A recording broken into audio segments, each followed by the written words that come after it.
showed a hell of a lot of restraint. Again, you totally could have fucking killed everybody involved in that was not an American, and you didn't.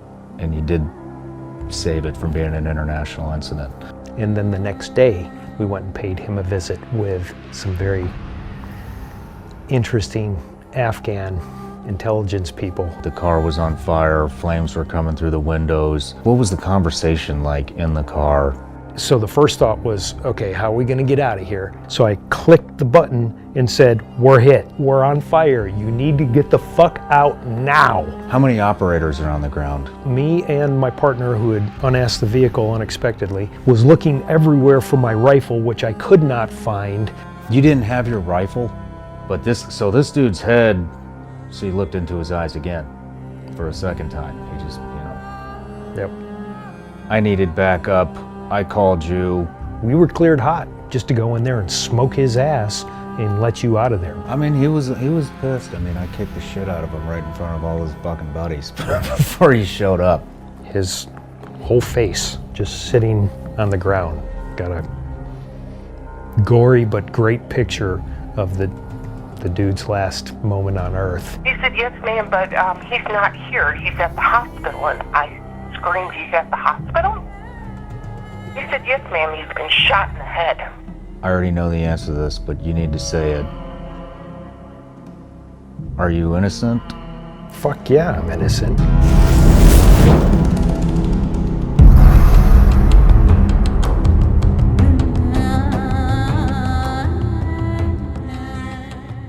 Welcome back to the Shawn Ryan Show.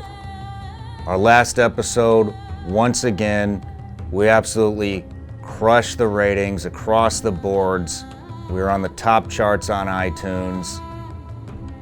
Thank you everyone for all the support and leaving the reviews on iTunes. If you haven't done it yet, please head over there to iTunes. Leave us a review. Even if it's just one word, that's all we're asking. If you're watching this on YouTube, smash that like button, leave us a comment. Stay tuned. After this episode, we're gonna have a debrief covering the whole experience. And with that being said, let's move on to episode 003.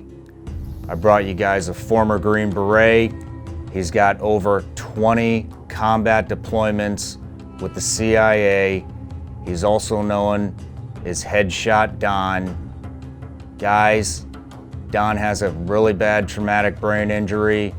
There's no fucking time for fluff in this one. We dive right the fuck in. Everyone, this is better than entertainment. This is the real fucking thing. Please welcome to the show my very good friend, Mr. Don Bradley.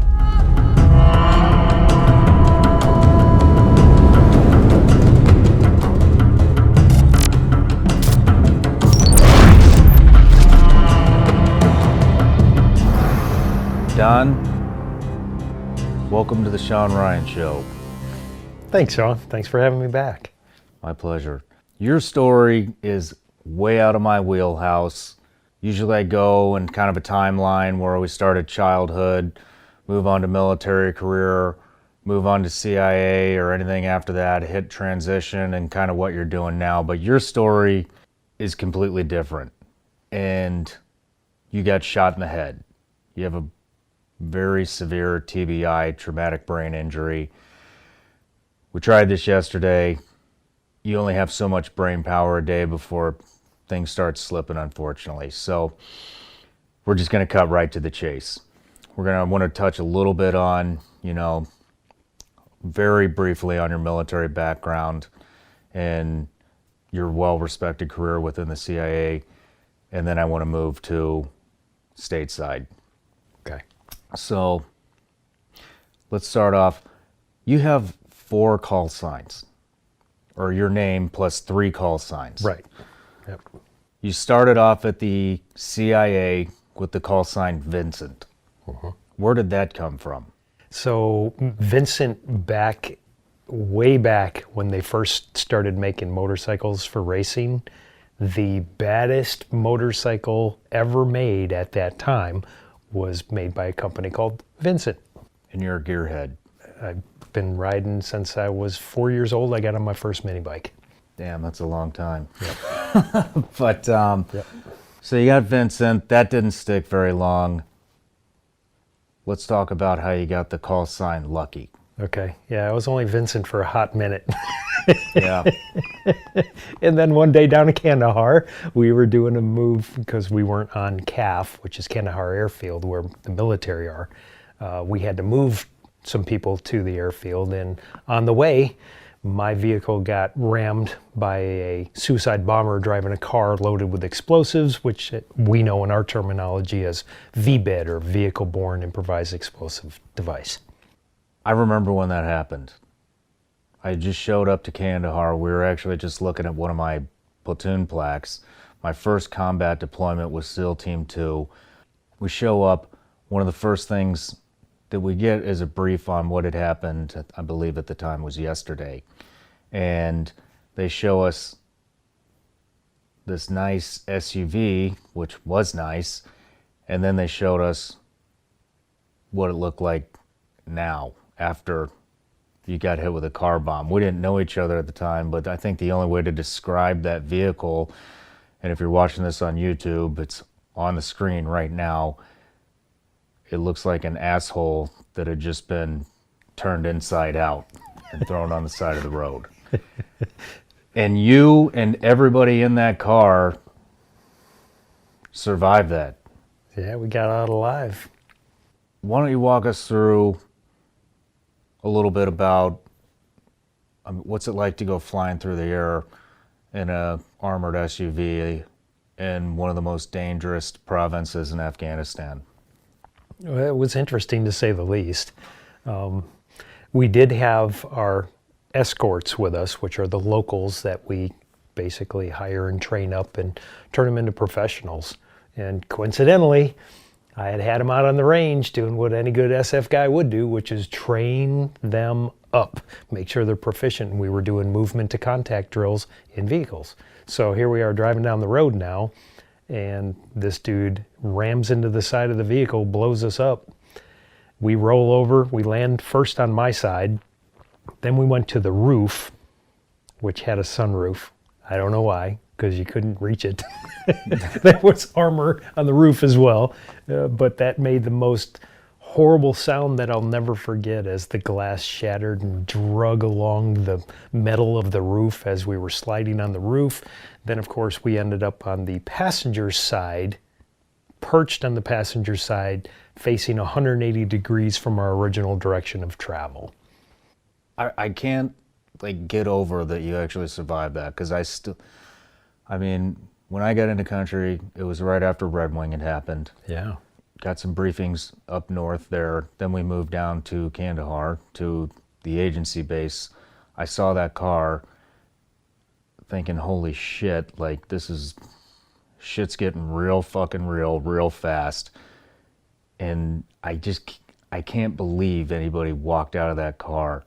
Were you out of it for any amount of time after that had happened? I mean, were you conscious? So when the car got hit, this was actually a very new, I won't say the brand because the agency doesn't like that, but it was an SUV, very, very new, low miles. And when we got hit, it was very well armored.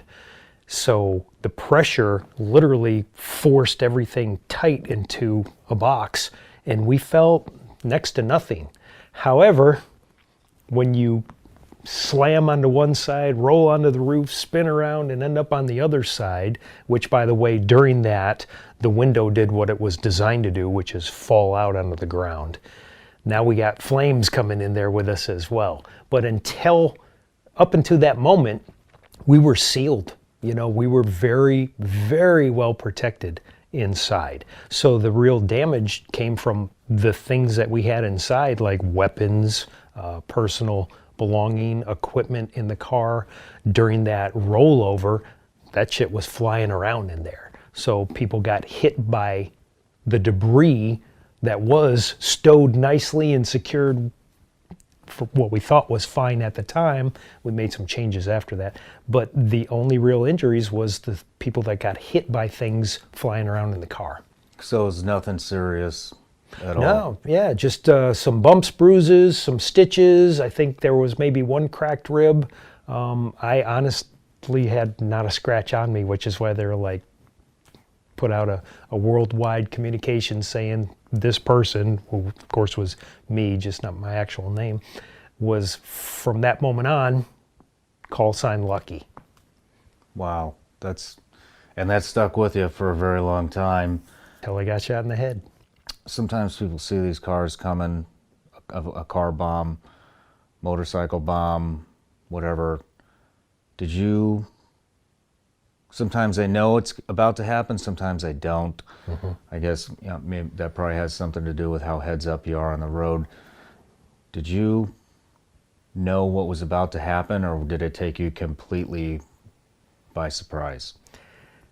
So I actually saw the dude because he tried to pull out in between. I was the follow vehicle. Did you guys make eye-to-eye contact? Yeah, I literally looked right at this dude and tapped my horn because I thought he was just another Afghan trying to pull out because he thought it was clear, and we really didn't want him in between us because once we hit the edge of town, we were going to be hauling ass with a nice loose follow, but we didn't want to have that other vehicle. I mean, it was just more of a convenience thing than anything else.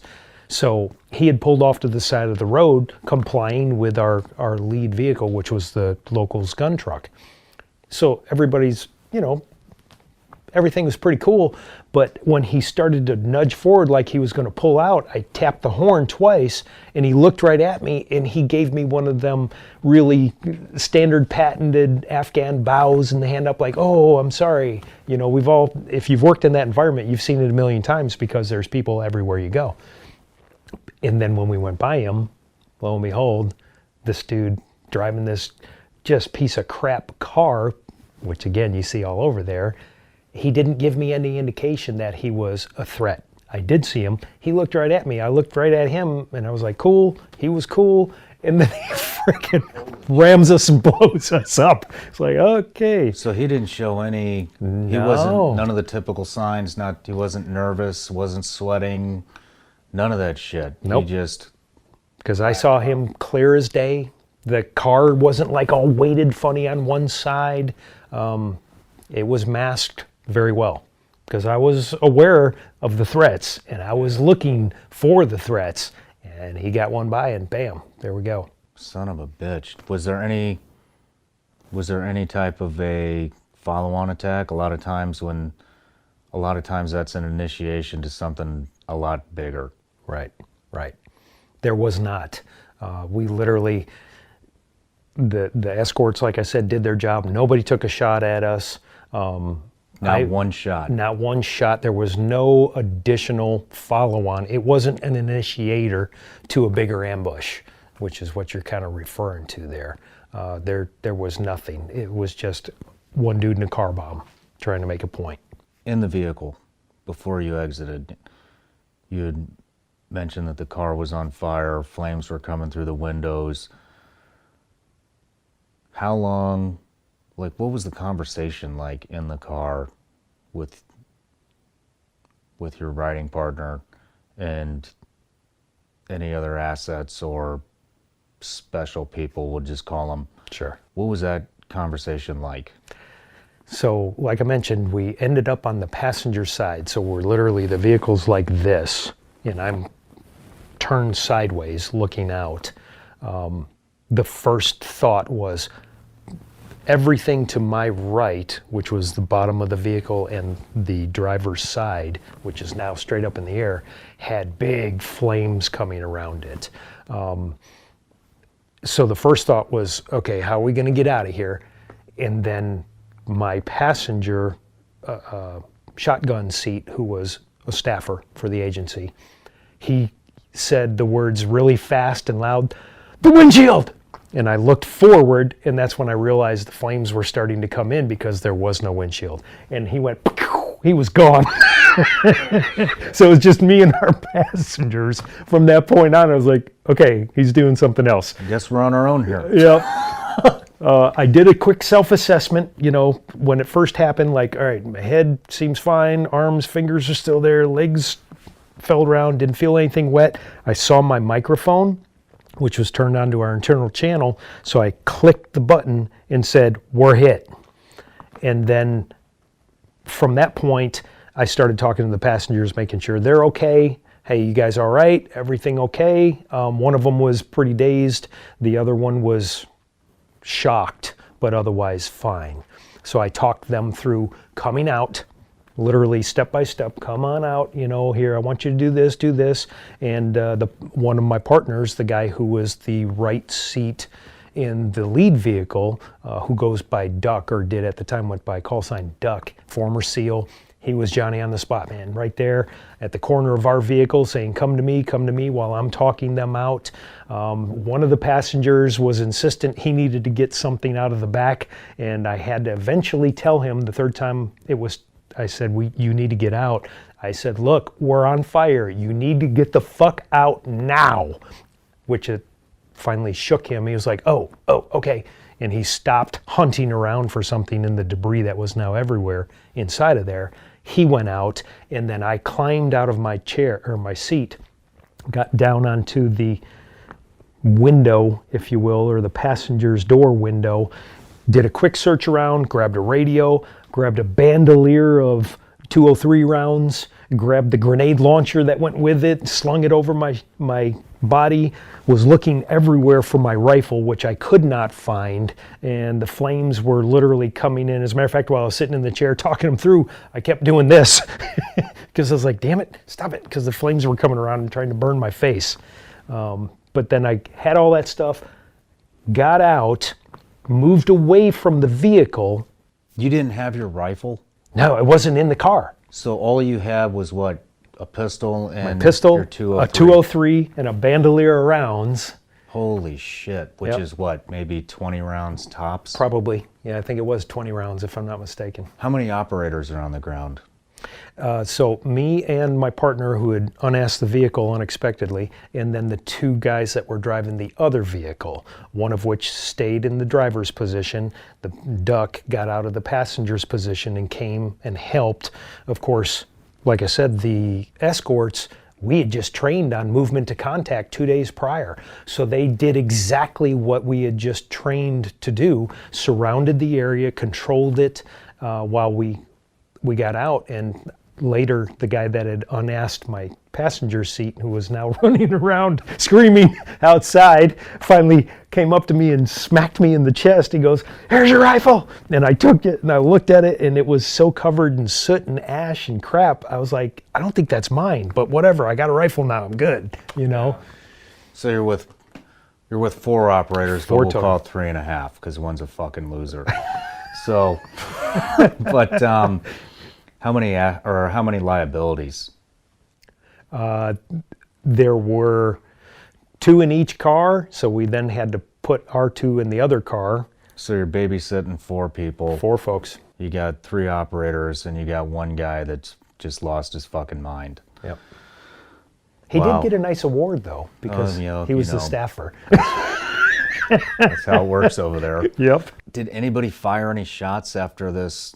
No, man, when I came out, before Like from he... you guys? Yeah, before he came up and jammed me in the chest with my rifle, I was literally scanning everywhere, because at that time, they were hitting our forces and videotaping it and then selling those videotapes in the bazaar. And it was one of the ways that the Taliban and Al-Qaeda were making money. So I was looking, searching for anybody around that was videotaping the whole thing.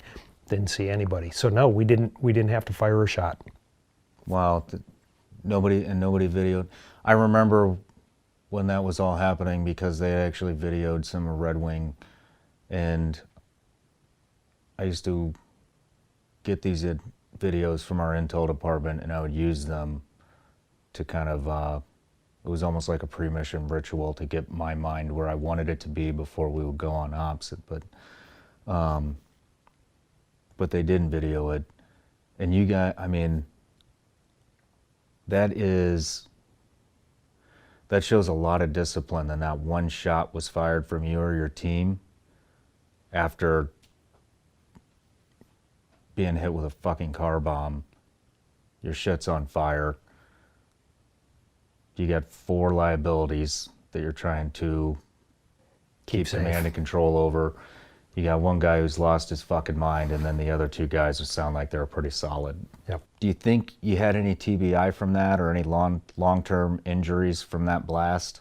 I didn't bang my head or anything, and the overpressure was kept outside. Again, the vehicle was so new, it worked as advertised. Wow. Including the windshield falling out. When we went on my side, then we rolled up to the roof, went across the A-pillar, and the pressure of it being pushed on, the way the windshields are made, they're angled so outwards, so that pressure coming this way just makes it even tighter. But coming the other direction, they'll just pop right out. And that's what it did. So I didn't really feel anything. You were unscathed. Yeah, I had not a scratch on me, which is why the chief of base was like, I can't believe this. Because, you know, the other people had little bumps, bruises, stitches, like I said, maybe a cracked rib on one person. They were kind of sore. The only thing I had was a little bit of singed hair up here from ducking the flames repeatedly. But it grew back, all good. Wow. When you got out of the car, and I'm sure you're getting situational awareness on the ground, was there any residue of the car that hit you? Yeah, there was debris everywhere. I actually have some pictures. One of them is the guy that was driving the car. His whole face just sitting on the ground. Got a gory but great picture of the dude's last moment on Earth. No shit. So his head is on the... I mean, I've seen that before. Yeah. Usually it's from a suicide bomber, not a car bomb. Right, with a belt. Yeah, because their head is... when they detonate, their head goes up in the air and everything else is just turns into, you know, pink mist. But this dude's head, so he looked into his eyes again for a second time. He just, you know...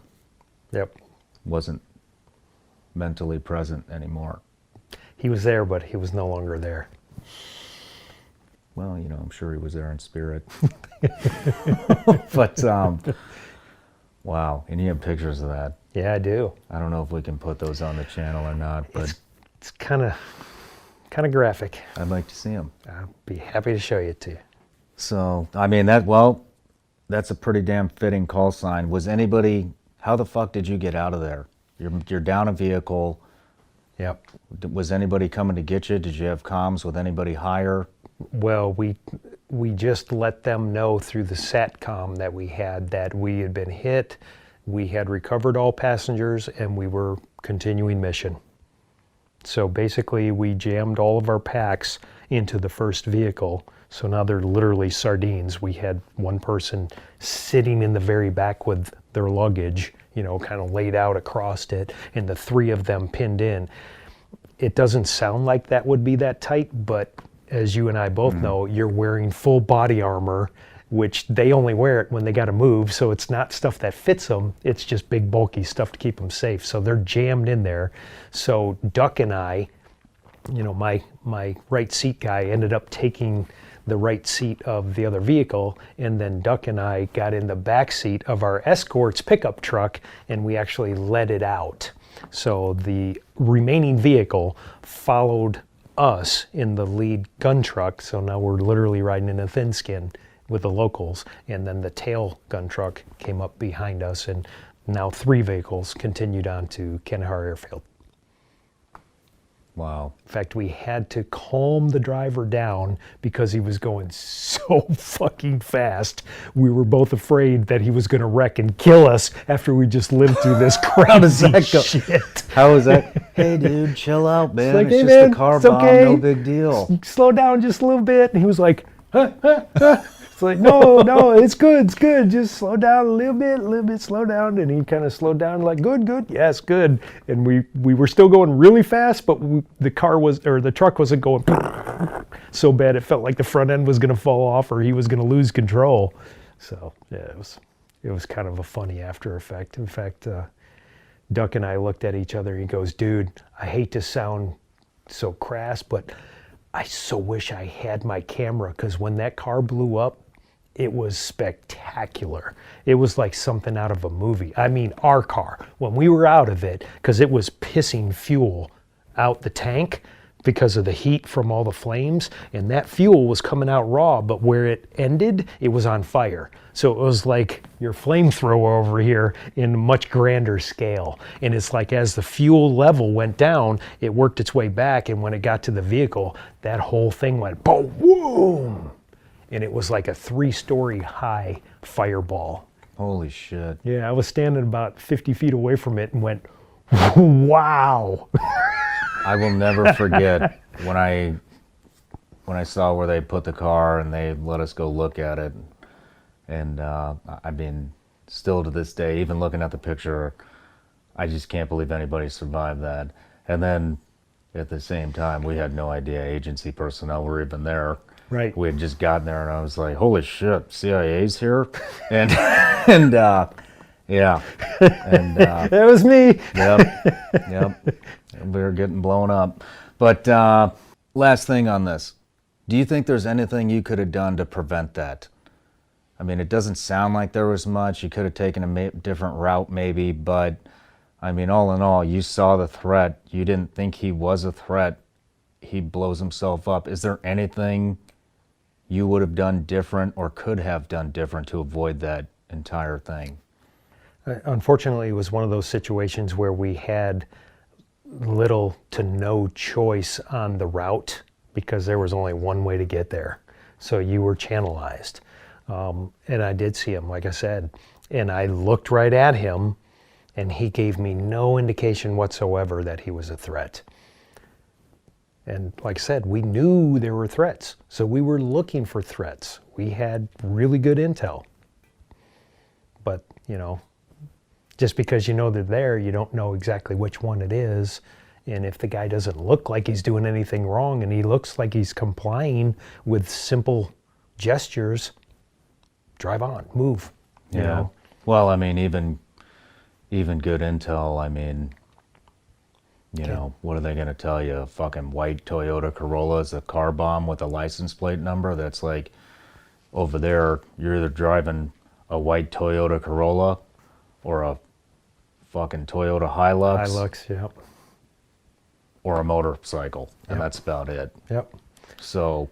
yeah, how many intel reports did you see about a white Toyota Corolla, possible or probable V-bed being in the area, and you'd be like, oh look, another white Corolla that's going to kill us, you know? Yeah, it did. It got to be a fucking joke. It was. It's like, well, good job, guys. Every car in Afghanistan's a fucking white Toyota Corolla. Potentially Thanks for deadly. the heads up.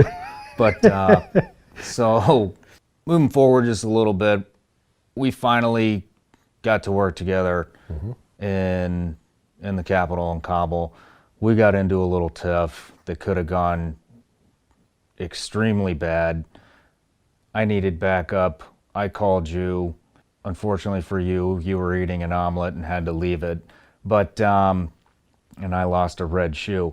Yep. But point being, you showed up, and I'm going to turn it over to you in just a second here, but it was another example of you using extreme restraint and an enormous amount of discipline. That could have gone really bad. Well, and I left because I had a couple of special people with me that we needed to get the fuck out of there. But why don't you kind of talk about what happened after I left? Sure.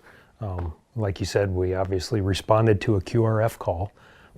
There was only me and another guy, and as we were running to the car, we ran across a third guy from our program who joined us immediately, so there was only 3 of us.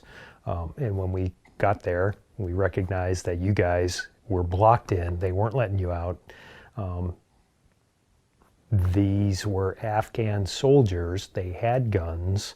They had what was obviously some Afghan officer who was creating the difficulty. But what he had already done to you guys, and this was confirmed later by high-level agency people, we were cleared hot just to go in there and smoke his ass and let you out of there based on the rules of engagement. Now, just because you're authorized to do something doesn't always mean that's the right thing to do. In that situation, which we actually talked about before, it probably would have created an international incident had we done what we were authorized to do. So instead, I told the guys, just be cool, just act like everybody's friend. Let's make sure nobody's pointing guns at each other, but stay close to the car doors so if we need to take cover, we can use these armored doors, which bullets actually won't go through the armored doors, as cover. This guy that we found out later was a colonel, was enraged for whatever reason because you guys happen to be sharing the same road space that he was that day. And he came over and approached me, and I was just like, hey man, it's cool, calm down. And he was obviously speaking in whatever language that he was speaking in, Dari, Farsi, whatever, Pashto, I'm not sure. But he was highly animated, so I wouldn't have been able to pick up on what language it was anyways. And I was like, it's okay, no problem. You know, and I had my rifle, but I intentionally held it down because I knew I could use it if I needed, but let's keep it so that it's not threatening, try to diffuse the situation. And it worked. But the guy, as a parting gift, decided that he was, because he was doing this a lot, and then he was standing pretty close to me, and I was starting to get a little uncomfortable with how close he was. But nobody was pulling guns, nobody was shooting, so it was okay. And we had it covered if he went the other direction. But he did take his hand at one point in time, and he like reached out and did that and hit me in the throat, indicating he would cut my throat.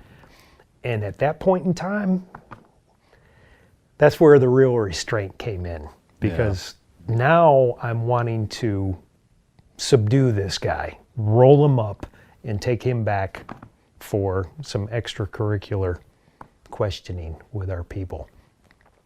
But instead, I decided to get everybody just back into the car because they couldn't go anywhere. We were now blocking them. We got you out of there because that was a priority, getting the packs away from the scene. And we just literally wouldn't let them leave until our Afghan QRF came, surrounded all of them, and then we got all the information that we needed from them. And then the next day, we went and paid him a visit with some very interesting Afghan intelligence people who outranked him. Some other people. I mean, he was pissed. I mean, I kicked the shit out of him right in front of all his fucking buddies before he showed up. So that son of a bitch did get my shoe. But point being, you showed a hell of a lot of restraint. Again, you totally could have fucking killed everybody involved in that was not an American, and you didn't. And you did save it from being an international incident. I want you to tell these stories because I want to show the level of restraint that you have leading up to what happened December 27th? Yep, 27th, 2 days after Christmas. 2018. Yep. I was sitting at home. I get a phone call from your employee at Sarah Code Nation. You were working at it was your business. You were one of the owners of Sarah Code Nation. And your employee calls me and tells me that you hadn't been to work in, I believe, 3 days because I got the call on the 30th. You just left my house. He's like, this isn't like Don, and I'm like, yeah, no shit, it's not like Don. You'd been gone for 3 days, according to him. I punch up your name, start Googling your name, and I'll be damned, all these fucking articles start coming up. And none of the articles, I think there was 3 or 4 of them maybe, one of the articles says you would open fire on somebody over a road rage incident. Another article said somebody had opened fire on you. Another one said you're in the hospital. Somebody else is in the hospital. None of this shit jived. I had not met your wife, Pam, at the time. Found her on Facebook and your son, who I had not met either. And luckily they messaged me back, and we hit the road and spent New Year's Eve in the hospital where you were recovering. So why don't you, I know that there's only so much you can tell us because it's in litigation right now, correct? Yeah. Tell us what you can about the actual incident and where it happened. Sure. So it happened on the Macon County line. The shop was just inside the Macon County line, and I went north into Monroe County on the way home, and I wasn't very far into Monroe County when all this went down. This is Georgia, correct? Yeah, this is all Georgia. Yeah, middle Georgia. Obviously, because there is an open case, criminal case, with all of this, where I've been indicted. We can't get into a lot of the specifics, but I will say that an ice cream salesman who has a history of domestic violence, as a matter of fact, he has a documented history of domestic violence. Are those all different incidents that he's been? This is a court document where he was issued a restraining order to stay away from family members and was also ordered to undergo a batterer's intervention program. So, I don't know the specifics of it. All I know is obviously this guy's got a background with it. There's a history of violence. There's a history of violence there. And he also admitted in his statement, because we've had discovery and I've seen his statement, that he was road raging. So do the other people that were with him. Before we get into specifics, what are you being indicted for? Aggravated assault, and I think it's possession of a firearm during the commission of a crime, I want to say is the other one. Okay. Something to do with having a firearm while it went down. Right now, I already know the answer to this, but you need to say it. Are you innocent? Fuck yeah, I'm innocent. They literally have the situation 180 degrees. And think about it. He gives a statement, I'm fucking bleeding out on the ground, and then go to the trauma center where I later, 24 hours later, more than 24 hours later, undergo brain surgery. I never said much of anything until over 2 weeks later when I was well enough to actually tell my side of what had just went down that day. But by that time, a strange thing had gone really disturbingly wrong. Apparently, even though they had my driver's license, got my license plate on my pickup truck, got my VIN number, got everything they need to identify who I am, they pulled the background of a career felon. Instead of you? Instead of me, they literally told Pam, and you know what, she's going to do a much better job of telling that story than I can, but the guy said that I was a career felon with a rap sheet as long as your arm, including that with felony convictions, including drug convictions, who had no legal right to be in possession of a firearm. So they threw everything out the window, it seems, and just said, he's guilty. Let's wrap this shit up and go home, boys. But did they think you were dead? I can only speculate, but it seems like they thought I was dead or about to die. So they just blamed the shit on me and said, let's wrap this up and go home. What did you get shot in the head with? A .38 revolver. A .38? Yeah. Little snub nose pistol. I knew what it was as soon as I saw it, as soon as he was pointing it at me. I want to put a picture up right now on YouTube showing where you got shot in the head. Okay. So there it is. Yeah, it's not pretty. Yeah, it's In fact, not. It's pretty gnarly. Yeah. Chicks dig scars though, right?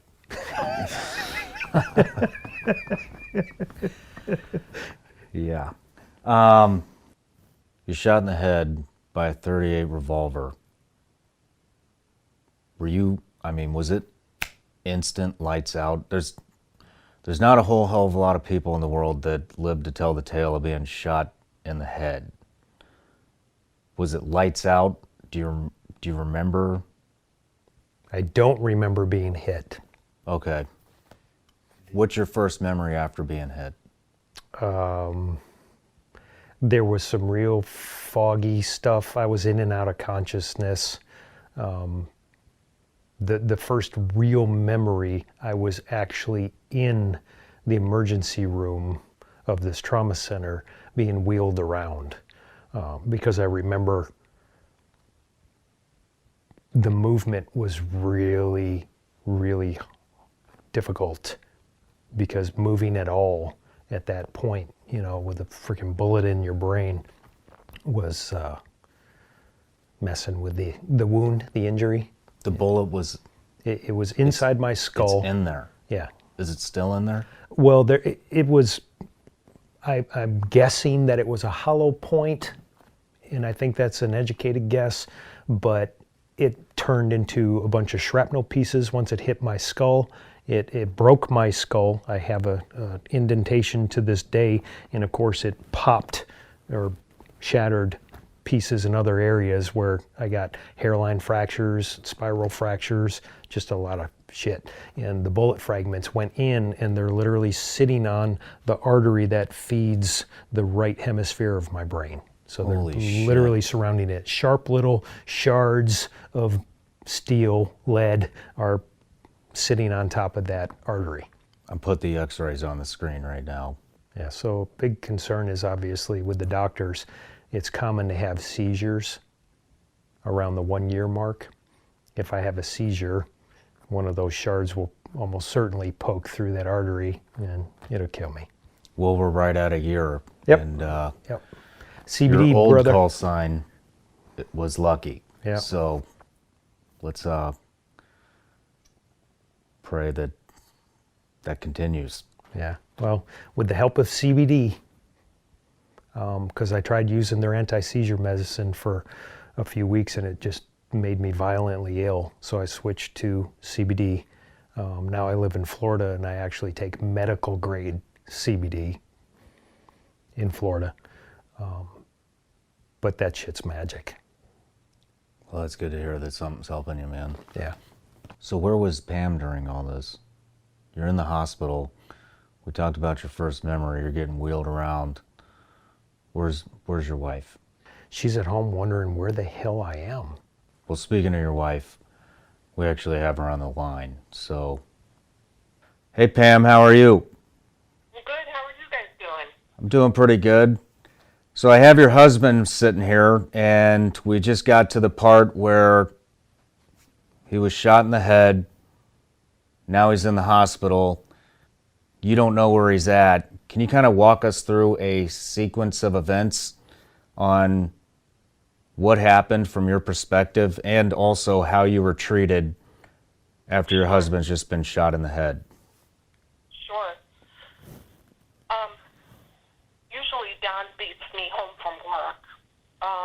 So as the hours went by and I could not reach him by phone or text, every hour that ticked by I was getting more concerned, scared, obviously extremely worried. It was raining really hard that night, so I had no idea what happened. I just knew something was wrong.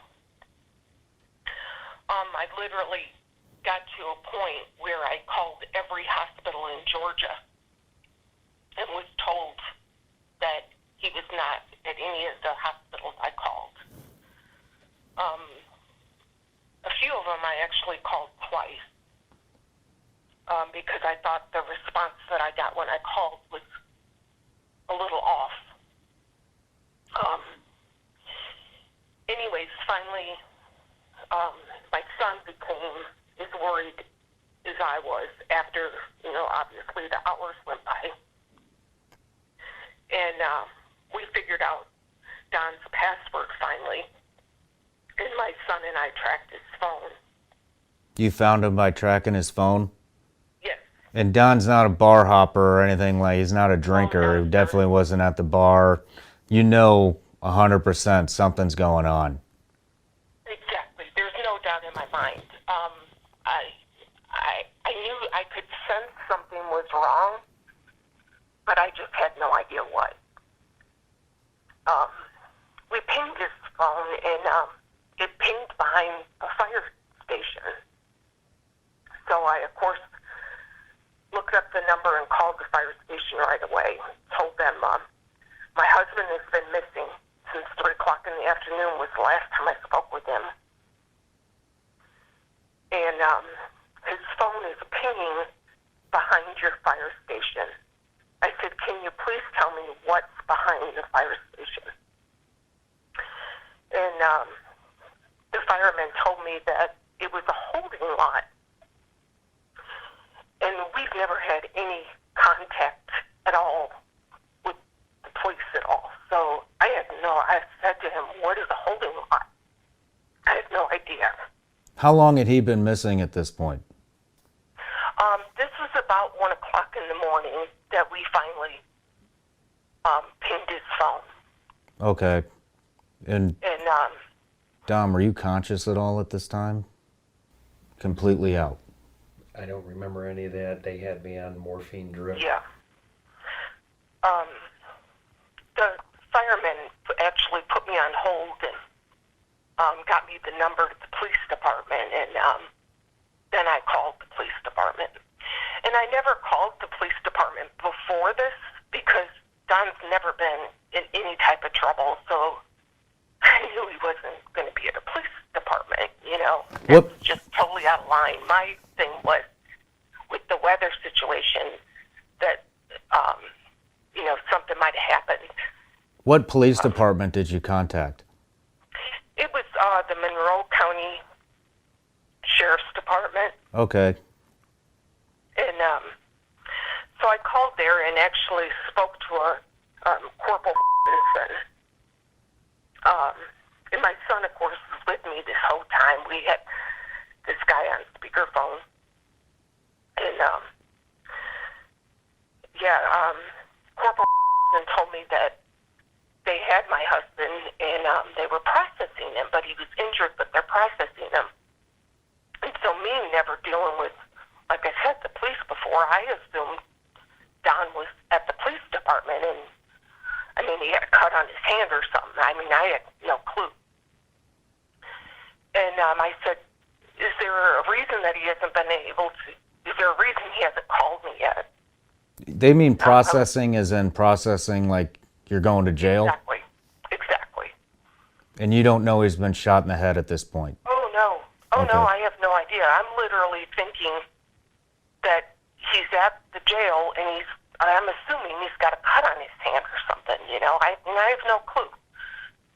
And anyways, I had asked, you know, is there a reason he hasn't been able to call me yet? Because here I am, scared to death what's happening. And he said, oh, man, sometimes this takes some time. I was like, okay, and I hung up the phone with this guy, not knowing what else to ask or, you know. Anyways, I called back about 10 minutes later and said, hey, when is visitation hours tomorrow? Because I'm thinking I will be at the police department 10 minutes before I can go see him and find out what in the hell is going on. And then I'm informed by this corporal that Don is not there and I cannot go see him. And I'm like, sir, I just hung up the phone with you. You know, you told me you're processing my husband and he's injured. And he said, yes, ma'am, but he's not here. He's at the hospital. And I screamed, he's at the hospital? He said, yes, ma'am, he's been shot in the head. Holy shit. And I literally hit the floor. Started screaming, is he alive? And I don't know why I said this, but I said, can he talk? Weird things go through your mind in these situations, and anyways, Corporal put me on hold for about, it seemed like 5 minutes or so, and he came back and he said, your husband is alive. And I said, well, I said to my son, and he could hear, I'm going to put jeans on. And Corporal said, you need to stop. You will be arrested if you go anywhere near the hospital. They were going to arrest you. Arrest me to go, or my son if we went anywhere near the hospital. To visit your husband who was just shot in the head? Yes. So what did they tell you to do? Anything? He told me that I had to wait until 8 o'clock the next morning when investigator or lieutenant would be able to answer some questions for us. I asked if there was a reason why investigator and Lieutenant hadn't called me at that point, before this time, and I was told that, well, ma'am, it was shift change. Oh, shit. And I was just floored. Needless to say, I was up all night, worried to death about my husband, who had just been told he was shot in the head. Wow. At 8 o'clock the next morning, I was on the phone with investigator, and he told me, he won't believe this. He said, your husband's a career criminal with a rap sheet as long as your arm. He said he has several felony charges, including drug convictions, so he's not even legally allowed to possess a gun. Holy shit. And the whole time he's telling me this, I'm crying, of course. And Anderson then proceeds to tell me what he thought happened to Don, which turned out to be as inaccurate as the background check that they pulled on my husband. So they pulled the wrong rap sheet on your husband and told you that he was a career criminal after he'd been shot in the head, and nobody's seen him yet other than the doctor and the officer who's guarding his hospital room that you're not allowed to go see. Exactly. And then told me that Don was at a local trauma center, and he again repeated that if my son or I went anywhere near the hospital, we would be arrested. Holy shit. I was telling nonstop through this that that is not my husband. You've got the wrong man. I told him, we've been married over 30 years. You've got the wrong guy here. Something's not right. And this person proceeded to tell me that if I'd been married to this career criminal as long as I told him I had been, that he found it hard to believe that I wasn't aware of his criminal record. Wow. Then Anderson proceeded to tell me that my husband had been shot in the head. He will be having surgery, and they will be putting a metal plate in his head. And if we go anywhere near the hospital, we'll be arrested. So what? I literally stood up and hit the floor. When I could finally talk, I was literally screaming. Sorry. They're going to put a plate in his head. They're going to put a plate in his head. I stood up again and hit the floor again. By the way, he does not have a plate in his head. At 10 a.m., approximately 10 a.m. the next morning, so this is now about 18 hours after my husband had been shot, I was got a phone call from that said something that came to light, and I could go to ICU and see my husband. So what was it like when you got to the hospital and you saw your husband for the first time? My son literally had to help me to the car and put me in the car and put a bucket in my lap and drove me to the hospital. We walked into the ICU approximately 20 hours after my husband had been shot in the head. Wow. In that time, of course, he could have died. Yeah, very easily. This he changed our lives forever. He reached in and literally ripped out part of my heart. I thought I used to be a strong person,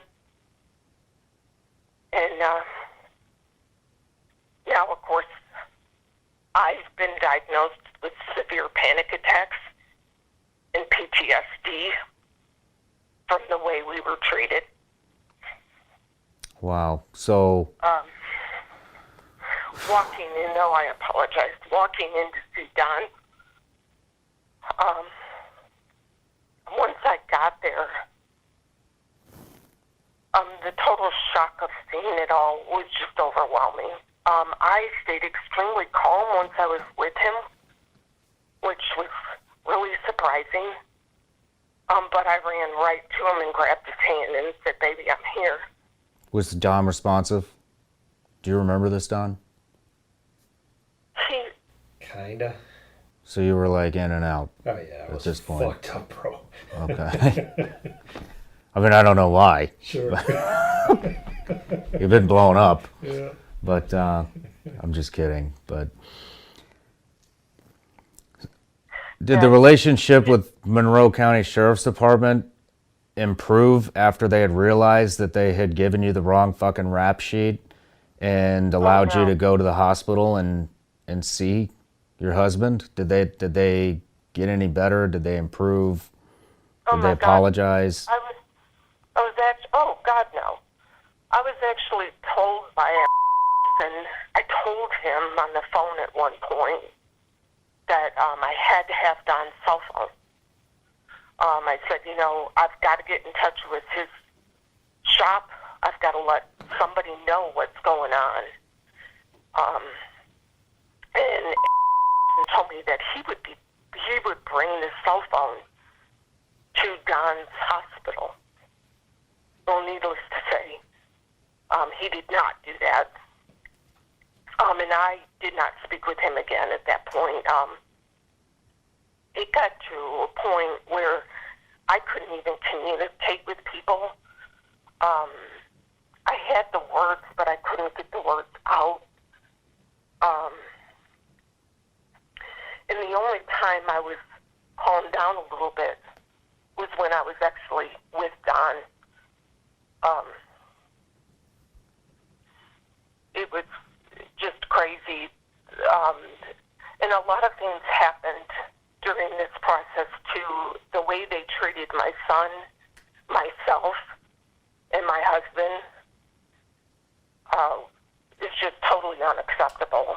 Yeah, I remember I showed up, me and Katie showed up shortly after this part, and I don't want to make you go into it any farther, but I just want to say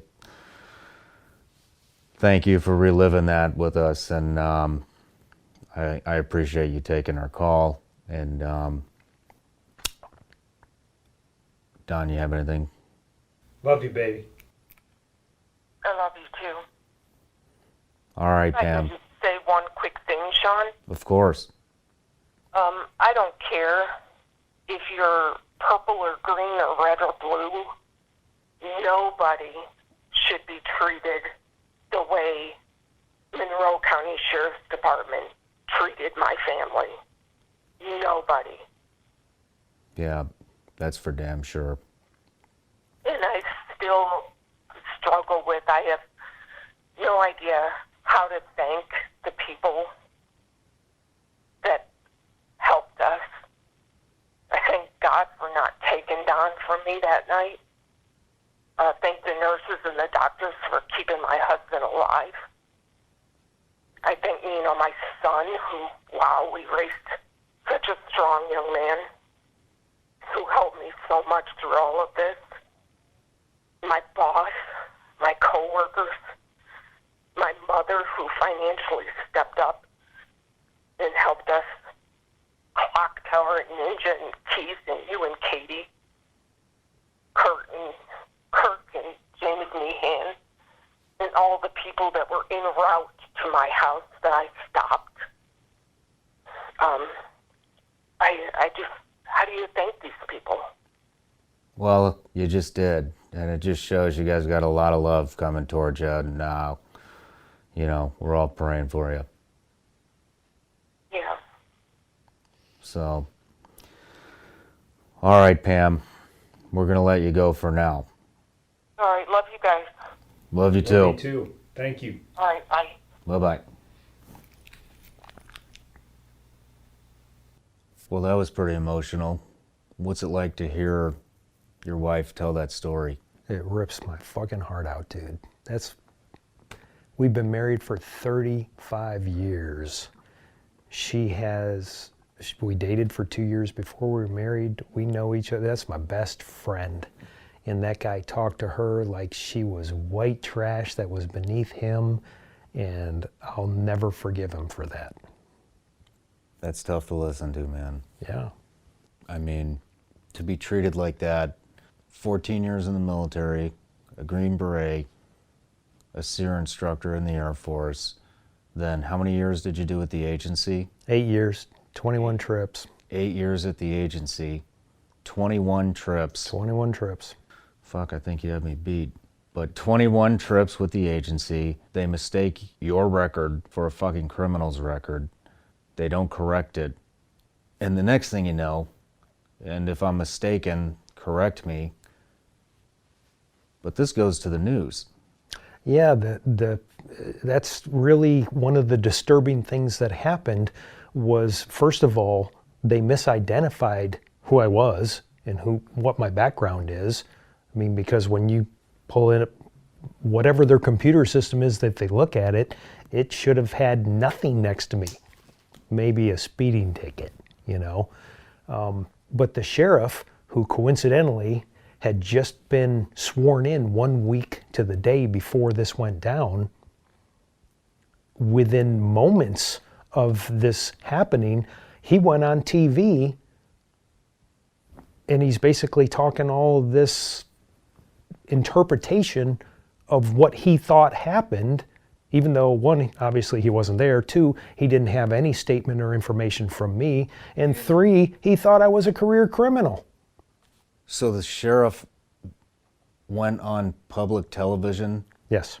And mistakenly ruined your name by giving somebody a criminal's rap sheet, saying that it's your rap sheet. No, he did not. Okay, that's incorrect. He did not say that I was a criminal. He believed I was a criminal, went on TV and exonerated the person who had attacked me. Wow. And then didn't say I was guilty, but left the only thing, you know, so he went on TV. He didn't say I was a criminal. He went on believing I was a criminal. And then he said things that in his mind and in the viewing audience's mind, exonerated the person who had attacked me, which left the only conclusion in their minds to be that I was the attacker. And it's literally 180 degrees off. So did they apologize for doing that? Well, the sheriff, whose name is literally just decided to keep moving forward. Holy shit. Because I didn't even come in until over 2 weeks after it happened, where I was healthy enough to give a statement. And when I got there, all they wanted to do was throw handcuffs on me and put me under the jail somewhere. They didn't listen to anything we said. They heard it, but they weren't listening. In fact, the guy even said to me at one point in time, because I had an attorney with me, I'm not an idiot. He said to me at one time, "You ready to change your story yet?" And I said, if I changed my story, I'd have to lie. I'm telling you the truth. So anyways. Holy shit. They're an interesting group. And coincidentally, you know, obviously in the aftermath of that, we started doing a little research about what's going on here. You know, how could they be so off in their conclusions when they hadn't even conducted an investigation, but yet they ran with it as though everything was clear cut? Well, then we find the previous New Year's Eve, the same sheriff's department had pulled over a couple for allegedly having too dark of tint on their car windows. Turned out it wasn't too dark. So since they're there, they decided to search the car. There's nothing in the car, but there's a bag of cotton candy, which they identified as methamphetamine, and arrested the woman for some reason. I guess she probably said it was I don't know. I don't know all the ins and outs of it. But they arrested her for a bag of cotton candy and then held her in jail for 3 months until the Georgia Bureau of Investigation did a test on it and said, yeah, it's cotton candy, guys. Then they held her for 3 more days before they let her go. This is the exact same sheriff's department. And as a matter of fact, so there's a history of this shit. Yeah, when you Google it, the same investigator's name comes up on the news reports. So I don't know what the connection is between them, but you know, it's starting to look like maybe there's something going on there. And then, are these articles online? Can I link these? Yeah, please do. Link them all. All you got to do is Google Georgia woman arrested for cotton candy. You'll see the dash cam, you'll read the whole story, and you'll see the name of the investigator, who also was the investigator on my case, when mysteriously my background check comes back as a career criminal instead of somebody who's never been in trouble and had a top secret security clearance. Are there any more examples of... There's some disturbing things that continue to come out of that department. So 4 months before I was shot, in August, one of their deputies gets busted because a Fox 5 I-Team investigator gets a recording from a woman where a Monroe County Sheriff's deputy had arrested her for DUI and drug charges, and then called her a couple of days later, apparently, or allegedly, whatever, and picked her up in his personal pickup truck, drove her into the woods, and told her, because this is on the recording and you can hear this, that he would go to the DA and work something out on her charges if he just, you know, give me a little blowjob, we'll take care of it right now. You gotta be shitting me. And this is a recording that you can pull up and listen to? Yep. Holy shit. Yep. And then after that, after my incident, which was 4 months later, the next thing that happens, which just happened in December, the end of December, another one of their deputies, while wearing insignia, and this is on the Monroe County Sheriff's Department Facebook page, you can read it right there, while wearing Monroe County Sheriff's Department insignia, identifying himself as a deputy, gets busted in a neighboring county's drug sting. Wow. So he's been arrested, charged, fired, just like the previous guy. Well, then when me and you came here a couple days ago, we actually tried the podcast. Your TBI, traumatic brain injury, got the best of you. We had to take a break, and we find the article. I Googled him. Yep. What's the first thing that came up? That they had just killed the guy while they were booking him into the jail. So there's a lot of history. Well, cotton candy, blowjob cop, this freaking military and CIA professional is a career criminal, the buying drugs while wearing insignia, identifying him as a cop, and now they just killed the guy while they were booking him into jail over an altercation is what it says. I don't know the specifics. And nobody's looking into your stuff yet, other than your attorney and a couple of friends like me and some other people that we know. I'm so sorry that you're having to go through this. I mean, I know that you had to sell your house, you sold your motorcycle, you sold your truck, you sold just about everything just to be able to pay for an attorney to prove that you're innocent. I mean, and you moved out of Georgia to Florida, your home state. How long have you lived in Georgia? Almost 25 years. 25 fucking years you lived there, called it home, and now you have to leave because you feel threatened by a fucking sheriff's department? Yep. Very true. That's fucking disgusting. Just to put things in perspective here, you asked me to write a letter. Yes. How many letters from agency personnel, military personnel, special operations, I mean, people who hold integrity to them in the highest regards, how many letters did you get? I got them from everybody I asked.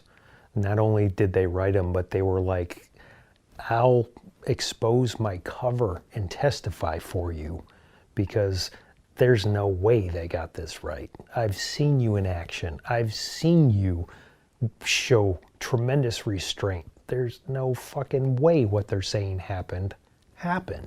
What do you need me to do? I'm there for you. Did that have any effect at all? It'll probably hold some sway over the jury if it gets to that point, which it looks like it will, quite frankly. But the sheriff's department doesn't give a shit. They made up their mind early on and ran with it. Why the fuck do you think they're doing this to you? Dude, I don't know. I can only speculate. But it is interesting to know that the incidences that we just mentioned, they didn't unearth any of those. Every one of them was brought to their attention by an outside agency or by a news crew or outside individuals. So they don't seem to be real big on looking deeply into things concerning them, but they're all over anything that they can really just hammer the shit out of people for if they feel justified in doing so. They're not public servants. They are more, it feels like they're even at war with the people that they should be protecting. Well, let's talk a little bit about how you're dealing, how's your health?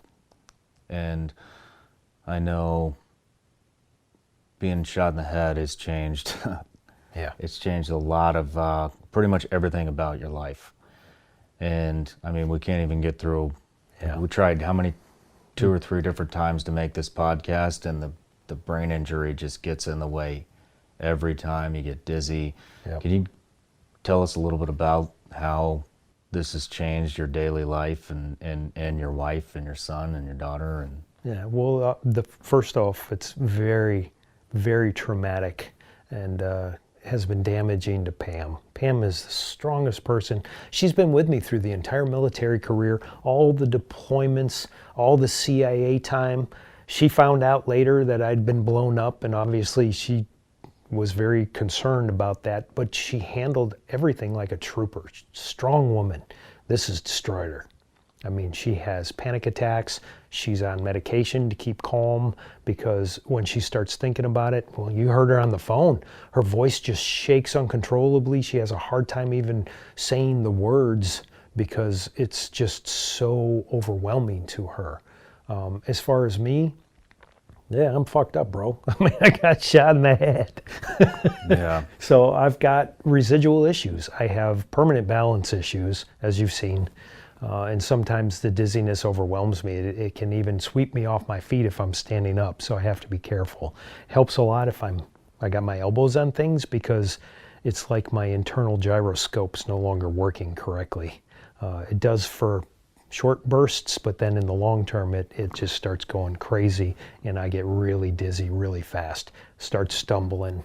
A lot of times I just have to lay down. So, like you mentioned, we tried to do this a couple of times and I just start falling out because I fade. And when I fade, I can't get the words that are in my mind to come out of my mouth so that I can make comprehensive sentences and statements. So it's interesting, it's difficult, but... What are the doctors saying? I mean, is there going to be improvement? Do they know? So they don't really know. They told Pam from the beginning, expect a new norm. He's not going to be the same, possibly ever. He may get a little bit better. He may not get any better. I have gotten a little bit better, thank God. But it could take the rest of my life to get any better than I am right now, or I may not get any better at all. Or who knows, it could get better a little bit every year. Nobody knows. Like I mentioned before, I got bullet shrapnel, sharp shards of metal sitting on the artery that feeds the entire right hemisphere of my brain. So if I do have a seizure, I'm done. Or if you get hit in fall the head. the wrong way. Yeah, if I fall because I get dizzy, It's bump over. my head, it's probably over, So, Then you have all the stress from the lawsuit. So well, it's not a lawsuit, it's a criminal prosecution that they're running against me. So they're prosecuting you. You just got done with the discovery phase, correct? Correct. If you're found guilty, which I'm praying and I know you won't because you're lucky And I've got the and truth a on little my side. unlucky. But say you're found guilty, what are you looking at? Up to 22 years in prison. I will die in prison if it came to that. Because I ain't gonna live to be in my 80s, not with this rode hard and put away body that I'm walking around in. Fuck, dude. Yeah, it's pretty serious, you know. It's another near-death experience in my life, and this one unfortunately has an after effect that I have to contend with in the form of some very aggressive, militant people that apparently would rather be out killing terrorists than being sheriffs, but they're sheriffs, so they seem to be acting kind of the same way. Actually, no. We wouldn't put up with the way that they're acting where we came from. They wouldn't last. I just fucking hate that this is happening to you. I don't want to keep going on because I don't want you to have an episode with your TBI. Is there anything you want people to know before we wrap this up? Well, the first thing I want them to know, without a shadow of a doubt, I didn't do what they said I did. And I am more stunned than anybody that they came to the conclusions that they came to, especially after we went in and clearly showed them that that's not the case. But they just literally wouldn't hear it. So there's something amiss in the Monroe County Sheriff's Department. The people that are representing Georgia in the middle of Georgia are having some issues. And somebody, preferably somebody with some state or federal authority, needs to kind of look at what's going on there, because this is a real trend. It's not just some guy that's under threat of prosecution saying, oh, they suck, they should all go to hell. This is real. This is legit. There is something going on there that's not right. There's some very disturbing facts that keep being brought to their attention because they're obviously not addressing it, which leads to the belief that it is a command atmosphere. So you just want to get the story out. You want everybody to know what happened, and maybe something will come of it. Well, I mean, the sheriff was very, very, very quick to go on TV and tell everybody that the other guy was surely innocent in this case, which again implies that I'm surely guilty in this case. So how is that innocent until proven guilty? He didn't even have a statement from me. Hell, they didn't even know my background. They thought I was a career criminal. So, you know, part of it is they need to do a better damn job, and they need to know that. And nothing makes people do their job correctly more than public scrutiny. So thank you for having me here, because this will definitely take another big step towards bringing that light into a very dark place. I'm just sorry you're going through this, man. I mean, I love you. I fucking hate seeing you go through this. I know, well, I don't know, but I see the physical hurdles that it's caused. And I see the emotional stress that you have from this happening and what potentially could happen. And I'm sorry, man. Is there anything anybody can do to help? Well, first of all, thank you again, dude. It's fucking love you guys both. Thank you so much for letting me tell this story, because obviously this is a lot to contend with and deal with and process. And it's kind of fucked up our whole life. But as far as what can people do, I don't know, man. I don't know who's watching. Maybe there's somebody with federal authority that can do something. Pam and I are starting over because, like you said, we fucking sold everything so we could afford a good attorney, a real private investigator who's good at what they do. We're gonna have to hire an expert witness, you know, to prove that they fucked some shit up pretty badly when they did this so-called investigation. So, you know, anybody that can help us get real justice based on the truth and the real facts, fuck man, please contact me. Please contact you, get to me through whatever. If there's something that you have that can legally be added to this, I'm all ears. Roger that. Well done. Love you, dude. Love you too, I'm praying for you. Thanks, man. My wife's praying for you. I know everybody watching this will be praying for you, and we'll be following you. Thank you. My pleasure.